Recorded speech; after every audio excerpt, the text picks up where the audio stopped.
आम 6 आंबुलांस उद्घाटन करूँ जोटा उपात अंचल सीएचसी गुड़ाक सर्व कर जमती नारायणपाटना बंधुगाँ कुंदुली लमतापुट ये सब सीएचसी को गोटे गोटे आंबुलांस नाल्को सीएसआर एवं पुराना डीएमएफ केतरा सैंक्शन होता सेटा आज मानवर विधायकन एवं अन्य जनप्रतिनिधि समस्त मिसिक तार फ्लैगिंग ऑफ कर सहित आम गोटे जिला स्तरीय गोटे नुआ इनिशिएटिव नहीं जोटा जन्मश्री ना दिखाई तार मुख्य उद्देश्य रहा आमर जिले में प्रति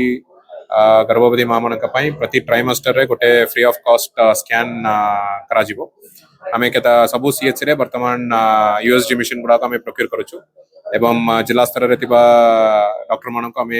प्रति सीएचसी को पठाइबु जो मैंने स्कैनिंग रे ट्रेनिंग नहीं से स्केड्यूल गुड़ाक आम आगतरा आम एएनएम जरिया सबू प्रेग्नेंट माँ मान जनाई देबू से टाइम रे आसिक स्कैन नहीं पारे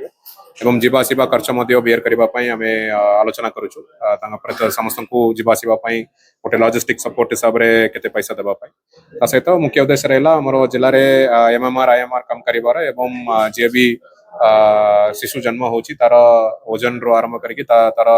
स्वास्थ्य उपर ध्यान रखिक केमी न्यूट्रिशन सपोर्ट दे पारिबा ताको नजर रखिक ये इनिशिएटिव आम आरंभ कर।